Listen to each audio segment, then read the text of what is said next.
Graça e paz, igreja. Amém? Meus irmãos, boa noite. Para quem eu ainda não vi, não falei, é com muita alegria que mais uma vez eu assumo o púlpito essa noite, e dessa vez com alegria ainda maior, porque nosso templo está aberto, nós temos irmãos aqui no templo. Da última vez eu estava falando para uma câmera, e hoje eu posso olhar para o rostinho de vocês. Então, que o Senhor continue nos abençoando e que em breve toda a nossa igreja possa estar conosco aqui celebrando o Senhor. Amém? Meus irmãos, eu quero convidar a abrir a Bíblia comigo no livro de Apocalipse, capítulo 3.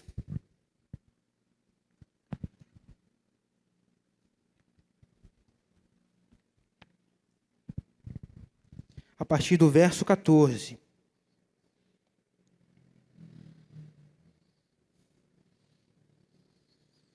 Apocalipse, capítulo 3, do verso 14 ao 22. É a carta à igreja de Laodiceia, a última carta de Jesus às 7 igrejas de Apocalipse. Hoje nós estamos encerrando a nossa série, que foi chamada de Identificando Quem Eu Sou. Quando nós olhamos para as 7 igrejas de Apocalipse, em algum sentido, cada um de nós nos vemos ali. De alguma maneira, o Senhor está falando conosco quando Ele estava direcionando essa carta a cada uma dessas igrejas. E nessa noite nós estamos encerrando essa série.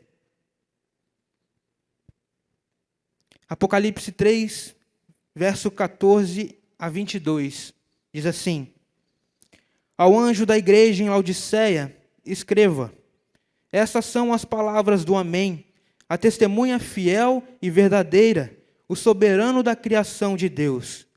Conheço as suas obras, sei que você não é frio nem quente. Melhor seria que você fosse frio ou quente. Assim, porque você é morno, não é frio nem quente, estou a ponto de vomitá-lo da minha boca. Você diz: estou rico, adquiri riquezas e não preciso de nada. Não reconhece, porém, que é miserável, digno de compaixão, pobre, cego e que está nu. Dou-lhe este conselho: compre de mim ouro refinado no fogo, e você se tornará rico.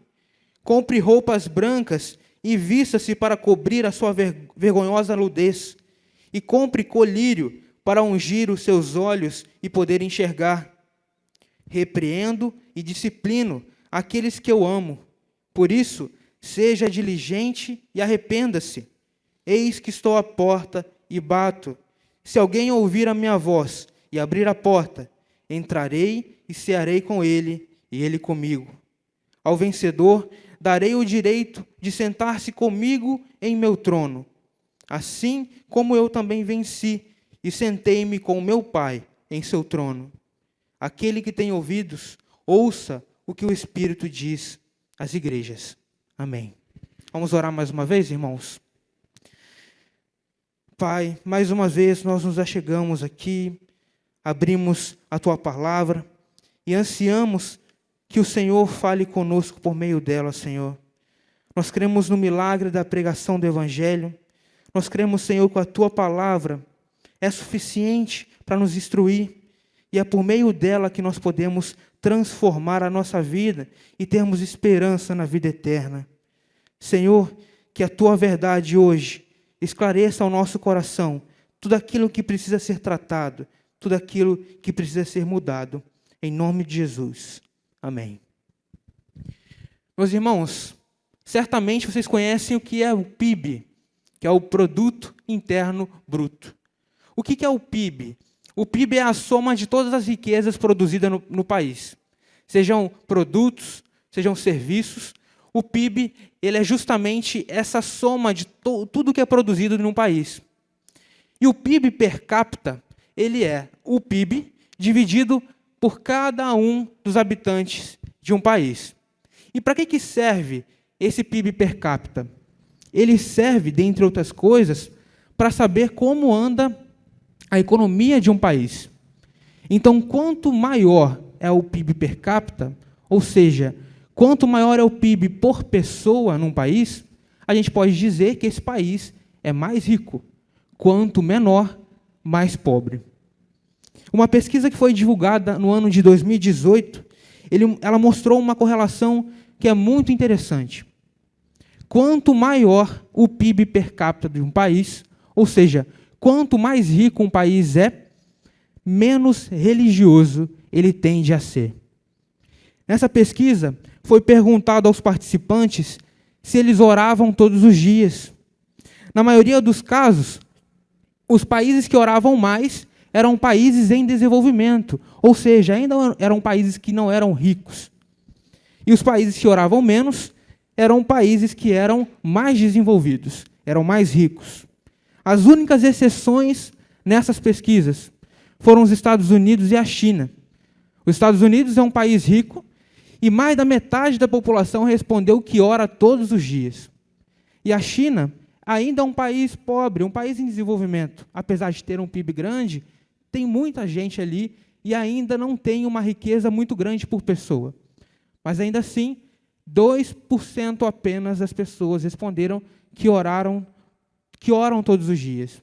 Então, praticamente, a gente pode concluir também, diante de outras pesquisas, que a China é o país mais ateu do planeta.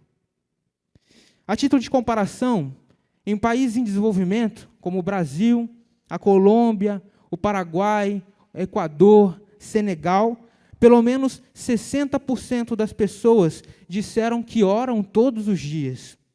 Em países desenvolvidos, como a Suíça, a Alemanha, a Dinamarca, o Reino Unido, esse percentual de pessoas que oram todos os dias nem chegam a 10%.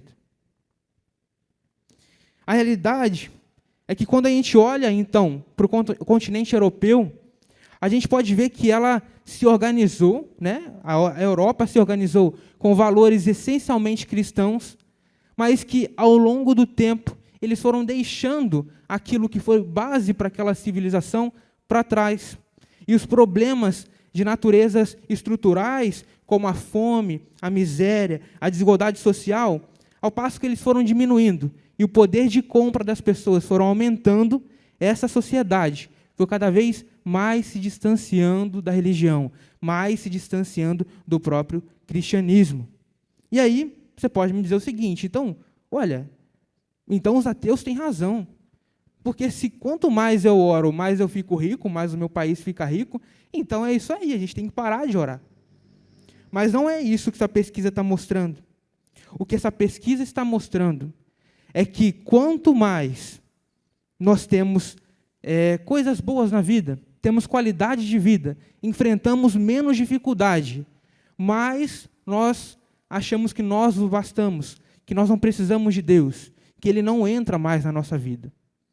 Então é isso o que essa pesquisa mostra, que quanto menos dificuldades nós passamos, maior é a tendência de nós rejeitarmos a Deus.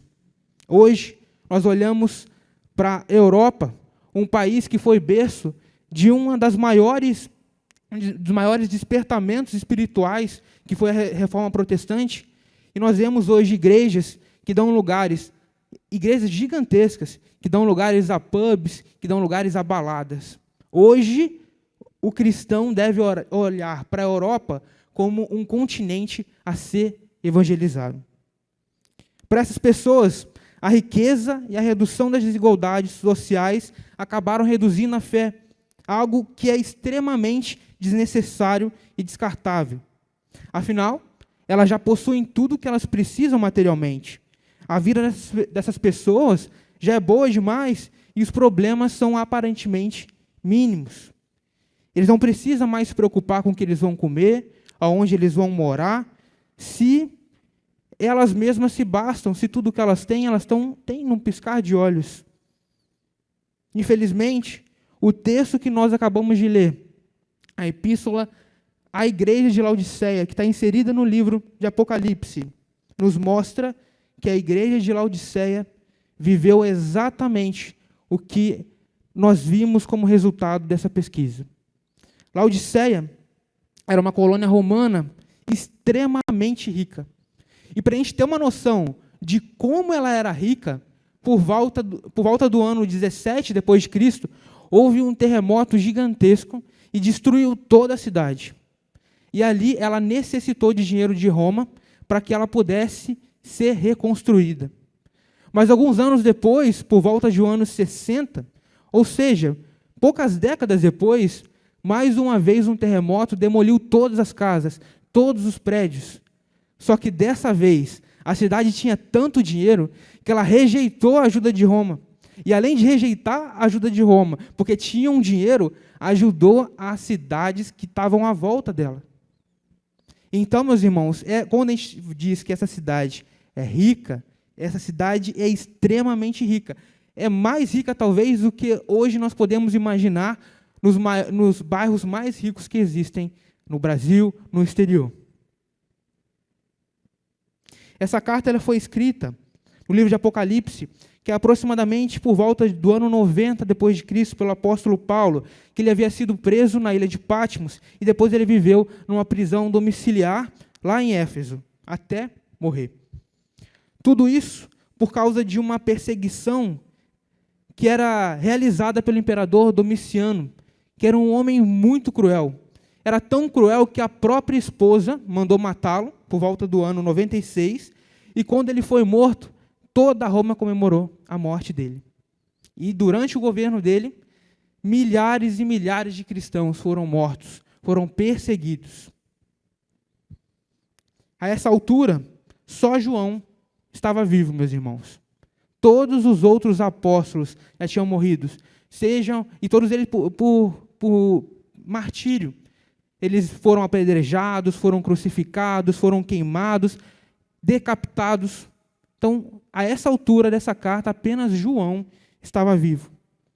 E ao contrário do que muitos de nós pensamos quando nós olhamos para o livro de Apocalipse, que a gente abre talvez com medo, né? Tem até um medo do nome Apocalipse, essa carta não foi feita para nos amedrontar, mas, na verdade, ela foi feita para nos dar coragem, para nos alertar que Deus está acima de todas as coisas e Ele está controlando todos os nossos passos.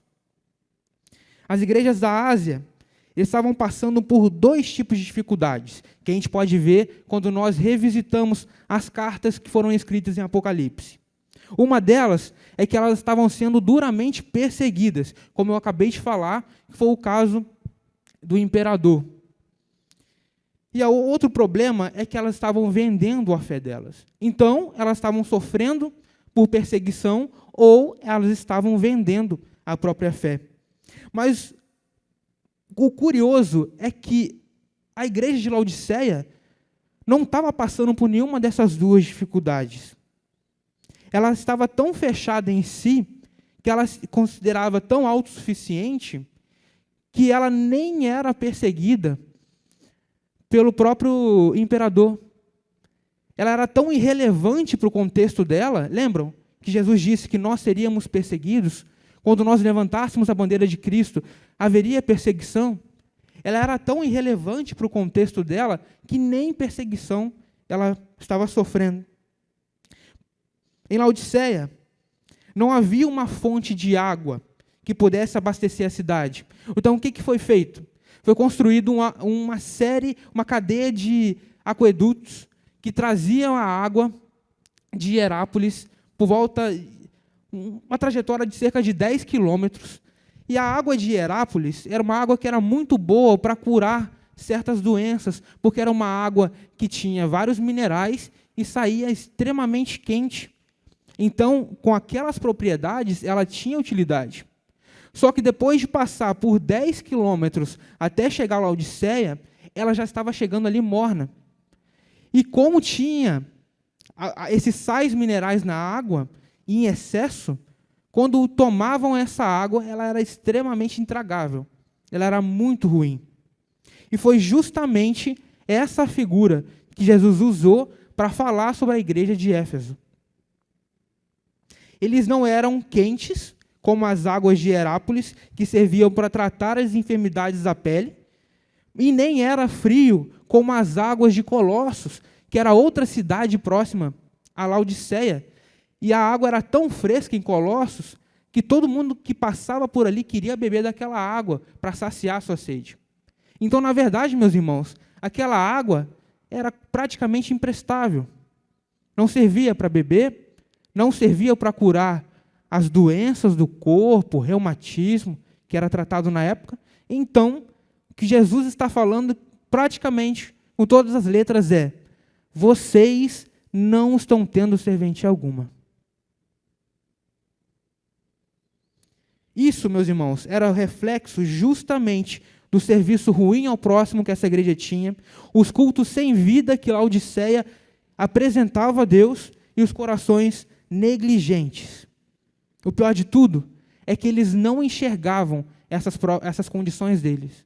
Eles olhavam para eles mesmos e achavam que estava tudo bem, que está tudo certo. Olha, eu tenho dinheiro, eu ia falar que tem carro, né? Mas tenho o meu carro na garagem, eu tenho a minha casa, está tudo certo, tenho dinheiro no banco, então está tudo bem. A igreja, o culto, a relação com Deus tinha virado apenas uma relação social, quase que uma relação comercial, e o culto deles se tornou falso. Em um contexto que havia tanta perseguição, essa igreja era extremamente desprezada até pelos perseguidores, porque elas não faziam diferença alguma. Da mesma forma, Laodiceia estava feliz pela fama que tinha com a sua medicina. Lá eles produziam um unguento que era chamado pó frígio. E esse unguento era usado como um colírio, e ele curava muitas doenças dos olhos, que eram causadas por conta do sol forte, por conta da poeira excessiva. Então, havia muitas clínicas médicas dos olhos, como se tivesse hospital de olhos lá para todo lado. E eles eram muito famosos por isso. Via gente de tudo quanto é canto para ser curado ali. E aquilo também enchia o ego, inflava o ego daquela gente. Mas olha o que Jesus diz, que eles estão cegos espiritualmente. Uma cidade que fazia tantas pessoas enxergarem, estava cega. Eles também produziam, meus irmãos, uma lã negra que era extremamente cara, e era extremamente conhecida ao redor dali. Mas Jesus diz que eles estavam nus. Apesar de produzir tanta lã negra, eles não tinham as vestes brancas, eles estavam nus. Em resumo, aquela igreja se achava cheia de si mesma, se considerava rica, visionária, autossuficiente, mas na verdade ela era pobre, cega e nua diante de Jesus. Ela havia perdido totalmente a sua vitalidade e o seu propósito diante de Deus. Da mesma forma, meus irmãos, no mundo em que a gente vive, as pessoas desejam a todo custo ter dinheiro, ter fama, ter poder. As pessoas, elas querem ser famosas, elas querem ser ricas. Até brinco, né, com uma pessoa, com uma amiga, que ela disse que a profissão dela no futuro é ser rica. Que quando ela fosse entrevistada por algum jornal, embaixo tinha que estar escrito profissão, rica.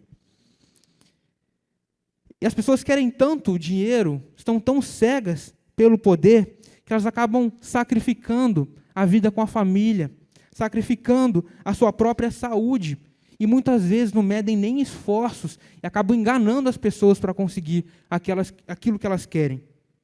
Talvez a gente não percebe, mas muitas vezes nós também podemos agir assim, priorizando as coisas erradas da nossa vida. É só olharmos, meus irmãos, para a nossa agenda e observarmos onde nós temos colocado mais esforços, aonde nós temos investido mais tempo. Infelizmente, talvez, se a gente fazer uma autoanálise, é muito mais fácil a gente conseguir um tempinho na nossa agenda para qualquer compromisso social do que conseguir o mesmo tempinho, ou até menos, para um tempo devocional com Deus. A igreja de Laodiceia, ela havia perdido a sua vida e a sua devoção. Os cristãos laodicenses haviam perdido a capacidade de impactar ao seu redor, impactar a sociedade à sua volta. Não havia heresia na igreja, não havia falsos mestres tentando trazer ensinos equivocados, como havia em algumas outras igrejas, não havia perseguição, mas eles estavam sem vida. Não havia dificuldade na igreja. Porém, Jesus diz que eles estavam mortos. E nós, meus irmãos, como tem andado a nossa vida de devoção? Será que nós também nos tornamos cristãos mornos, como aqueles irmãos de Laodiceia? Será que ao olhar para a nossa vida, Cristo também está a ponto de vomitar? E quando ele olha para a igreja presbiteriana do Barreto, o que será que Cristo vê na nossa igreja? Eu não tenho dúvidas, meus irmãos, que o Senhor chamou a igreja presbiteriana do Barreto para fazer diferença aqui no nosso bairro, na nossa cidade, no nosso país. Mas será que a gente está realmente atendendo a esse chamado? Será que a gente tem feito a diferença aonde a gente mora, onde a gente está? Será que o Barreto tem sido impactado pelas nossas ações? Será que quando olham para a gente, as pessoas enxergam Cristo nas nossas atitudes? Ou será que tudo em nós virou falsidade? Será que tudo em nós já virou um teatro? Quando a gente vai para o culto, é por obrigação, é para fazer mais um checklist ali na nossa agenda, e aí a gente finge espiritualidade, a gente levanta as nossas mãos em sinal de adoração, mas aqui dentro está tudo oco. Você não queria estar aqui, você não está sentindo nada. A gente pode tentar até enganar nós mesmos, meus irmãos, enganar o outro, mas a Jesus nós não podemos enganar. O fato de serem prósperos e não enfrentarem grandes dificuldades acabou deixando a igreja de Laodiceia acomodada e irrelevante. E você já parou para pensar se você tem buscado a Deus apenas quando alguma coisa vai mal na sua vida? Só quando tudo está dando errado, aí você lembra de Deus. E quando tudo está certo, aí você nem lembra que cristão você é. E talvez, para cumprir uma tabelinha, você vai uma vez por mês no culto, para ninguém dizer que você está desviado. Será que quando nós nos aproximamos de Deus, é apenas por interesse? É apenas quando o desespero bate a nossa porta? E quando a tempestade passa e chega tempos de calmaria, Deus é deixado de escanteio? Será que nós estamos vivendo com Deus um relacionamento meramente por interesse, meus irmãos? Será que o destino da nossa nação vai ser como a maioria dos países desenvolvidos, que quando a maior parte dos problemas estruturais do Brasil forem solucionados, nós vamos abandonar a nossa fé, assim como aqueles que um dia viveram, experimentaram a fé de maneira tão viva, como foram o caso das igrejas na época da Reforma Protestante? O Covid-19 mostrou que países pobres e países ricos estão no mesmo barco. Ninguém é inalcançável, ninguém é invulnerável, meus irmãos. Nós não sabemos como será a próxima semana, a gente não sabe quando nós vamos terminar a nossa faculdade, a gente não sabe se nós vamos continuar empregados, se a gente vai conseguir emprego amanhã. Nessa quarentena gigantesca, que já dura mais de um ano, nós tivemos os nossos problemas mais ocultos, lá do íntimo, escancarados, porque nós convivemos mais com a nossa família. E aí, os casamentos que já estavam rachados, terminaram de quebrar. Os medos que estavam escondidos destruíram a nossa autoestima. E as nossas metas de sermos grandes mostraram que, na verdade, nós não valemos nada e que nós somos minúsculos. Enquanto os homens caminhavam na direção de querer ser grandes, suas vidas foram completamente destruídas. E um ser que muitos estudiosos nem dizem ser um ser vivo, como o Covid-19, fez com que nós lembrássemos que a gente não tem controle sobre todas as coisas na nossa vida. Olhando para o contexto da igreja de Laodiceia, a gente poderia ter uma impressão de que eles tinham a capacidade de alcançar uma grande conquista para o reino. E de verdade, eles tinham recursos para isso. Eles poderiam alcançar muito. Eles poderiam se destacar pelos grandes feitos deles. Mas Jesus diz que está a ponto de vomitar aquela igreja.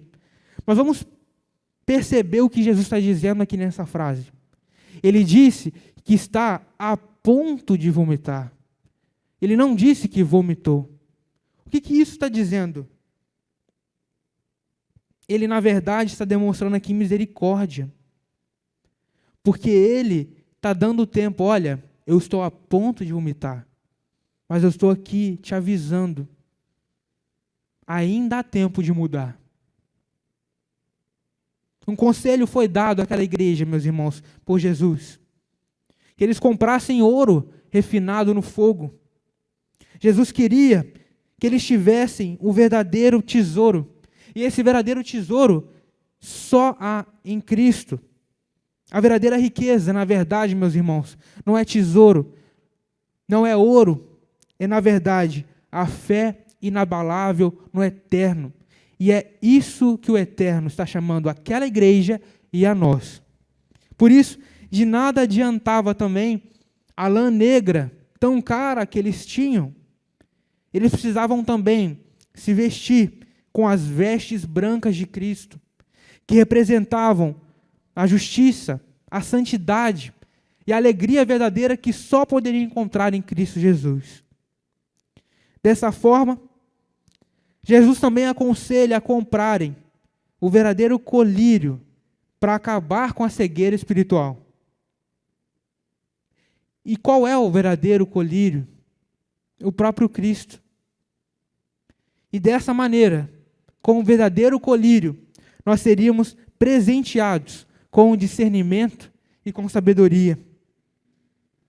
Jesus havia sido deixado do lado de fora da vida daqueles irmãos.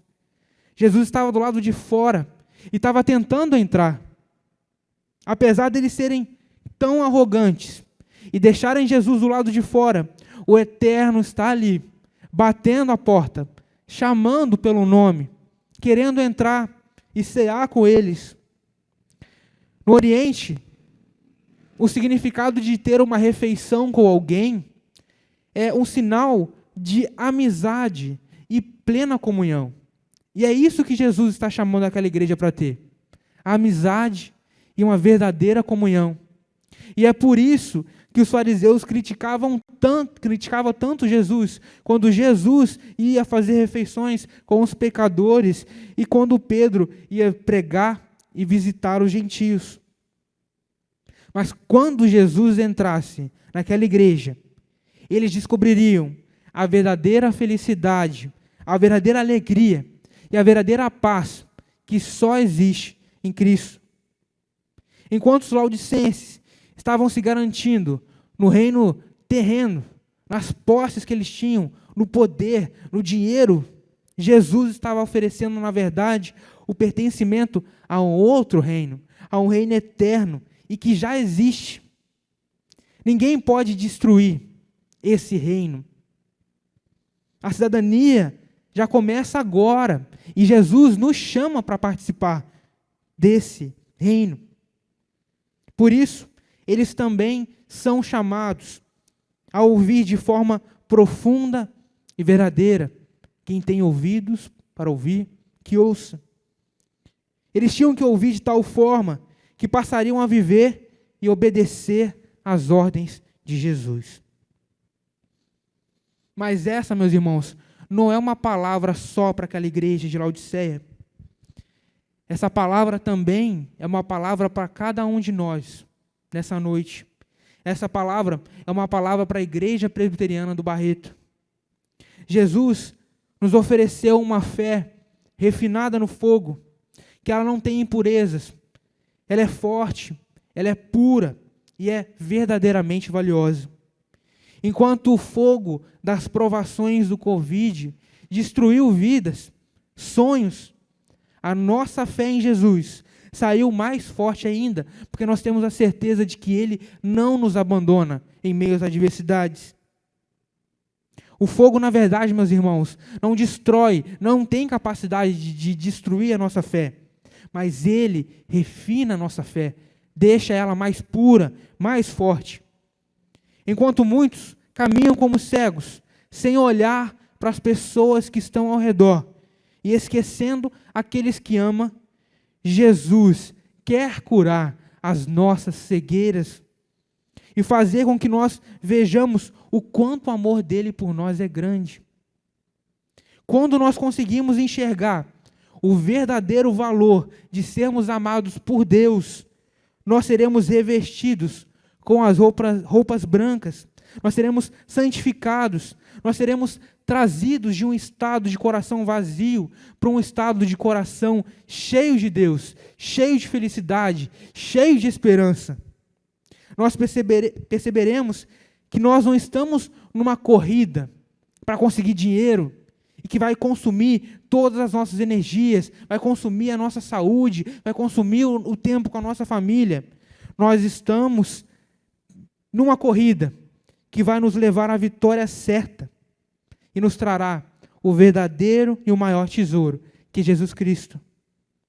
Então, meus irmãos, quando nós enxergarmos uma provação pela qual nós devemos passar, nós não devemos olhar com maus olhos, porque, na verdade, as provações servem para nos deixar mais fortes. Em Tiago 1, versículo 2 a 4, ele diz o seguinte: meus irmãos, considerem motivo de grande alegria o fato de passarem por diversas provações, pois vocês sabem que a prova da sua fé produz perseverança, e a perseverança deve ter ação completa, a fim de que vocês sejam maduros e íntegros, sem que falte a vocês coisa alguma. Jesus conhece o nosso coração.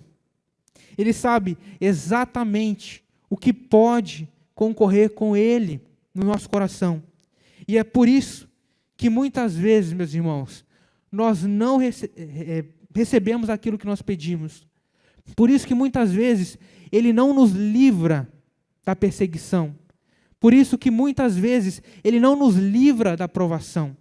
Porque Ele sabe exatamente daquilo que nós precisamos. Inclusive, se nós precisamos enfrentar alguma dificuldade para ter a nossa fé provada. E por conhecer o nosso coração, é que nós não podemos enganar a Cristo. Ele sabe quando nós não estamos bem. Ele sabe quando a adoração, o momento quando nós levantamos as mãos, não vem do nosso coração. Ele sabe quando nós estamos aqui apenas por obrigação. Ele sabe quando nós estamos mortos.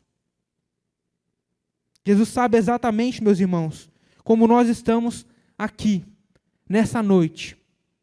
E é por isso que Ele nos chama, mais uma vez, ao arrependimento. E é por isso que Ele estende, mais uma vez, a mão dEle, a destra dEle em nossa direção. E mais uma vez, Ele está nos chamando para perto. Mais uma vez, Ele está nos dando uma chance de nos reconciliarmos com Ele. Se você está passando por um momento de esfriamento espiritual, de mornidão espiritual, Jesus está dizendo para você nessa noite: volte, se arrependa. Eu repreendo e disciplino aqueles que eu amo. Se eu não me importasse com você, eu não estaria aqui insistindo com você. Eis que eu estou à porta e bato. Se você ouvir a minha voz e abrir a porta, entrarei e cearei com você, e você comigo. Meus irmãos, Jesus está batendo a nossa porta. É só nós abrirmos essa porta que o Senhor ceará conosco. Ele terá comunhão plena conosco. A corrida pelo dinheiro e o poder nos deixa completamente solitários às vezes. na grande maioria das vezes, mesmo se nós estivéssemos cercados de muitas pessoas. É só olharmos para a história dos homens mais poderosos. Eram aqueles que se sentiam mais vazios. E as famílias desses homens são as mais frustradas. Mas Jesus nos oferece comunhão. Jesus nos oferece uma amizade verdadeira, uma aliança que é eterna, uma aliança que é perene. Ele quer entrar nos nossos corações e fazer morada. Ele quer ser nosso amigo. Ele quer mostrar o caminho da verdadeira felicidade. Felicidade essa, meus irmãos, que nós não encontramos no poder, que nós não encontramos no dinheiro. Felicidade essa que nós só encontramos em Cristo. Nenhum reconhecimento nesse mundo é capaz de estar acima daquilo que Cristo tem para nos dar, meus irmãos.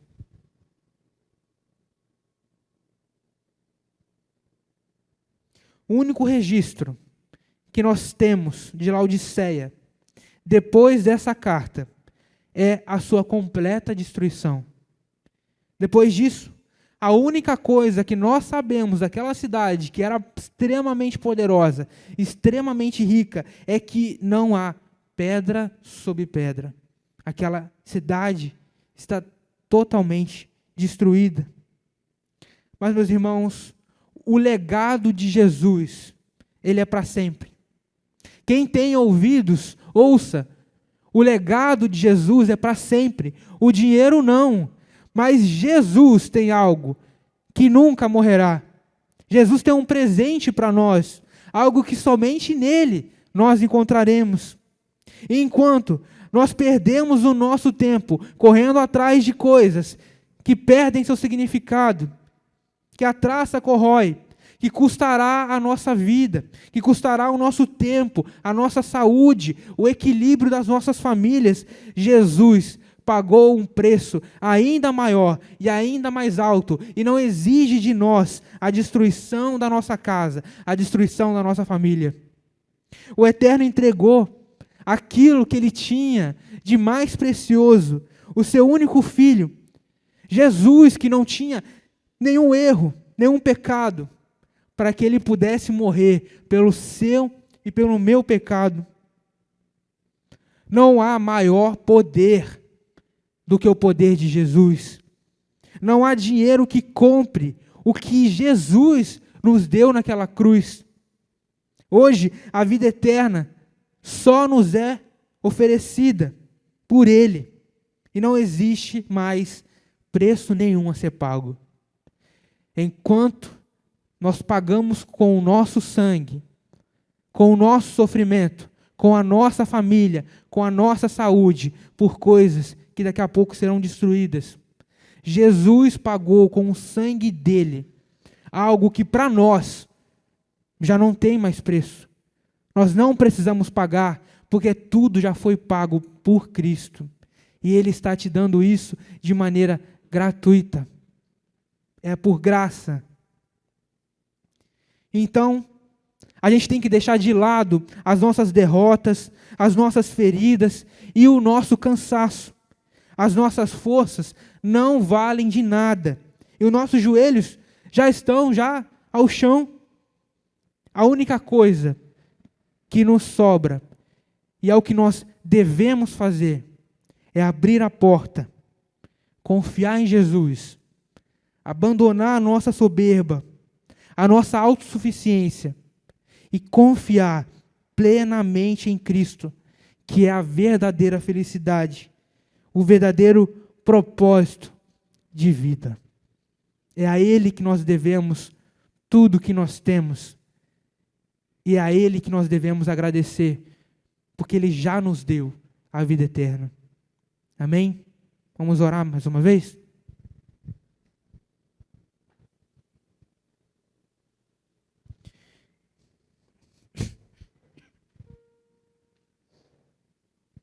Jesus Cristo, nós queremos nesse momento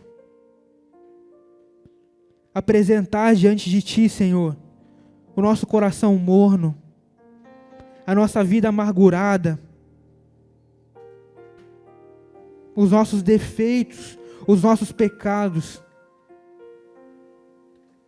Senhor, quantas vezes nós te rejeitamos? Quantas vezes nós fazemos algo que fere a Ti, que entristece a Ti? Quantas vezes nós fazemos coisas que não glorificam a Ti? Toma conta da nossa vida, Senhor. Nesse momento, Senhor, nós oramos pela nossa mornidão espiritual, pelo esfriamento que nós temos passado. Nós oramos, Senhor, pedindo para que a Igreja Presbiteriana do Barreto possa sair dessas paredes, Senhor, e expandir o Teu reino, expandir o Teu Evangelho por onde quer que nós passemos.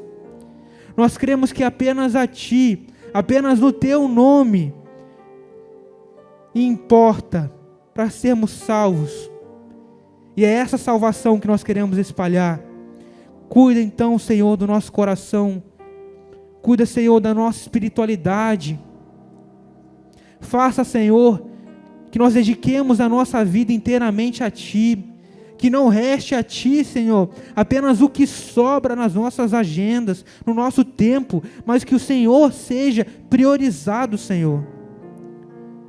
Que nós não sejamos como aqueles irmãos de Laodiceia, quando o poder e o dinheiro tomou a cabeça e o coração daqueles irmãos e impediu que eles fizessem coisas grandiosas para o Teu reino, mas que nós possamos ser reconhecidos, não pelo trabalho das nossas mãos, mas pelo que o Senhor fez por meio de nós, onde nós estivermos. Ao que nós oramos, Senhor, engrandecendo o nome daquele que se entregou por nós e ressuscitou ao terceiro dia, em nome de Jesus. Amém. Amém.